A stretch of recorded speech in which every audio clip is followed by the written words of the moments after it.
కేసును హత్యా కేసుగా నిర్ధారించడం జరిగింది. ఈ కేసులో మహిళతో సహా 6 మంది అరెస్ట్ చేయడం జరిగింది. వివరాలకు వెళ్తే బోర్గా గ్రామంలో ఒక వ్యక్తి అనుమానాస్పదంగా మృతి చెందాడు. ఆ వ్యక్తి యొక్క మృతదేహాన్ని అదే రోజు పూడ్చివేయడం జరిగిందన్న సమాచారం పోలీసులకు రావడం జరిగింది. ఆ సమాచారం మేరకు విచారించి ఒక కంప్లైంట్ తీసుకోవడం జరిగింది. 22/12/2025 రోజు కంప్లైంట్ తీసుకోవడం జరిగింది. ఈ కంప్లైంట్ బేస్ చేసుకుని పోలీసు వారు 24/12/25 రోజు డాక్టర్ల సహాయంతో బాడీని ఎగ్జామినేషన్ చేసి పూర్తిగా ఎగ్జామిన్ చేయడం జరిగింది.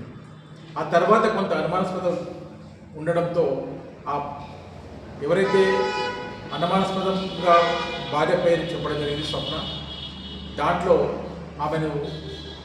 ఆమె ప్రియుడు అయినటువంటి రమేష్ను కూడా ఇద్దరిని కూడా దిలీప్ను అదుపులోనికి తీసుకోవడం జరిగింది. అదుపులోనికి తీసుకుని విచారించినప్పుడు కొన్ని వాస్తవాలు వెలుగులోనికి వచ్చాయి. స్వప్న తర్వాత దిలీప్ ఇద్దరు కూడా చాలా రోజులుగా ఒక సావాసం చేస్తూ ఉన్నారు.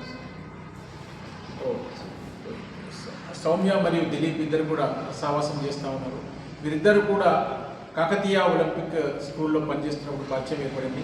ఆ పరిచయం కాస్త వాళ్ళకి దగ్గరి సంబంధాలు ఏర్పడాయి. దాంతో ఏ విధంగా అయినా ఈ సౌమ్య తన భర్తను ఏ విధంగా దూరం చేయాలనే ఉద్దేశంతో ఆయన వేధిస్తున్నాడని తరచుగా తనకి దిలీప్ చెప్పడం జరిగింది. ఆ దిలీప్ అలా బ్రదర్ అభిషేక్ ఈ విషయం చెప్పడం జరిగింది. వీరిద్దరు కలిసి ఆగస్టు 12వ తారీఖు ఏ విధంగా అయినా ఇతన్ని చంపాలి అనే ఉద్దేశంతో ఇతన్ని యాక్సిడెంట్ చేయడం జరిగింది. దాంట్లో ఇతను ఎస్కేప్ చేయడం జరిగింది. ఇతనికి ఒక హ్యాండ్ ఫ్రాక్చర్ జరిగింది. దాని తర్వాత ఇతనికి అన్నోన్ వెహికల్ అని చెప్పి కంప్లైంట్ చేయడం ద్వారా ఆ కేసును రిజిస్టర్ చేసి ఇన్వెస్టిగేషన్ చేస్తుంది. ఆ క్రమంలో భాగంగా అది సక్సెస్ కాకపోవడంతో మళ్ళీ ఏ విధంగానే ఇతన్ని చంపాలి అనే ఉద్దేశంతో వీరు మళ్ళీ కూడా సౌమ్య ఒకసారి స్లీపింగ్ పిల్స్ అతనికి ఇవ్వడం జరిగింది. అయినప్పటికీ కూడా అతనికి ఏం కాలేదు. ఆ తర్వాత ఏ విధంగా చంపాలని గట్టిగా పట్టుబట్టడంతో దిలీప్ వాళ్ళ బ్రదర్కి అభిషేక్ చెప్పడం జరిగింది. ఈ అభిషేక్ వాళ్ళ ఫ్రెండ్స్ అయినటువంటి జితేందర్, శ్రీరామ్, రాకేష్ అండ్ మోసిన్ వీళ్ళని పిలిచి వీళ్ళతో కలిసి విచారించి ఏ విధంగా చంపాలి అని చెప్పేసి వాళ్ళతో ఒప్పందం చేసుకోవడం జరిగింది. ఒప్పందంలో భాగంగా వాళ్ళు 35,000 రూపాయలు డిమాండ్ చేయడం జరిగింది. దాంట్లో భాగంగా సౌమ్య తన దగ్గర ఉన్న ఒక ఉంగరాన్ని తాకట్టు పెట్టించింది.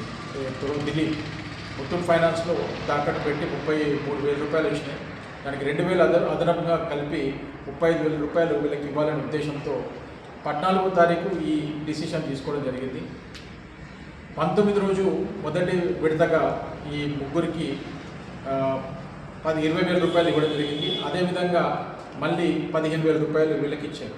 వీళ్ళ ప్లాన్ ప్రకారం 19th రోజు ఇతను పండుకున్నప్పుడు ఇతనికి స్లీపింగ్ పిల్స్ ఇచ్చి చంపాలన్న ఉద్దేశంతో మొత్తం కూడా ప్లాన్ చేసుకున్నారు.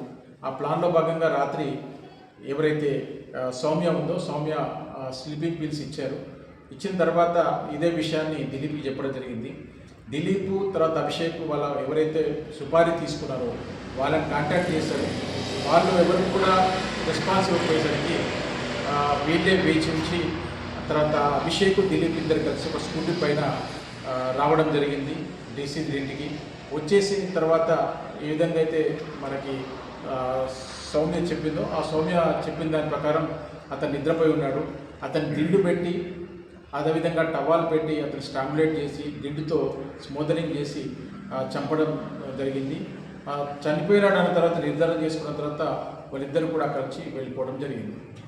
ఆ తర్వాత ఎవరైతే సౌమ్య ఉందో ఆ కుటుంబ సభ్యులందరూ కూడా ఇది మరణం అనేది హార్ట్ అటాక్ వల్ల జరిగింది, మార్నింగ్ హార్ట్ అటాక్ వచ్చిందన్నది ఒకటి క్రియేట్ చేసింది. ఆ క్రియేషన్లో అందరూ కూడా ఆమెను నమ్మారు. నమ్మిన తర్వాత అన్ని కూడా అంత్యక్రియలకు అన్ని ఏర్పాటు చేశారు. అంత్యక్రియలో భాగంగా ఫోటో తీస్తున్నప్పుడు ఏదైతే ఒకటి గొంతు పైన ఒక ఏదైతే స్ట్రాంగులేషన్ ఇంజురీ ఉందో ఆ ఇంజురీ కనబడడం జరిగింది.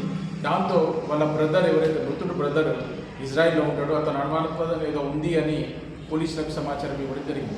ఆ అంత్యక్రియలు అయిన తర్వాత నెక్స్ట్ డే వాళ్ళు విచారించుకొని ఇది కేసును పోలీసులకు చెప్పడం జరిగింది. ఇలా తొందరపడి అతిక్రియలు చేశాము, ఇలా అనుమానం ఉంది అనే దాని మీద మనకు ఈ పల్లెటి అనిత అని చెప్పి ఆమె కంప్లైంట్ ఇచ్చింది. ఆ కంప్లైంట్ పైన పోలీసులు కేసు దర్యాప్తు ప్రారంభించారు.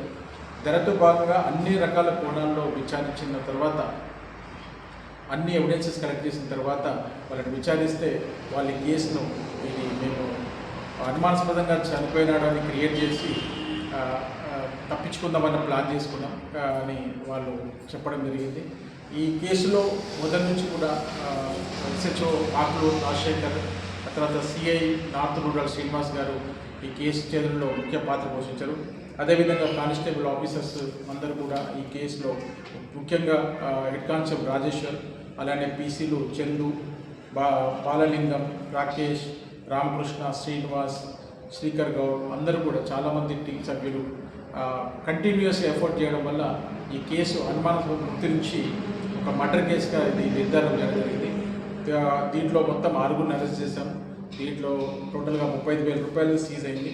అలానే నేరానికి ఉపయోగించిన దిండుగా అండ్ టవాలు, అలానే స్కూటీ, అవన్నీ కూడా ఫోన్లు కూడా రికవరీ చేయడం జరిగింది. ఇంకా మరికొంత ఇన్వెస్టిగేషన్ పెండింగ్ ఉంది. మోసింగ్ దీంట్లో అరెస్ట్ కావాలి. మిగతాన్ని కూడా త్వరలో దర్యాప్తు కంప్లీట్ చేయడం జరుగుతుంది. వీళ్ళందరినీ ఇప్పుడు రిమాండ్కు తరలించడం జరిగింది.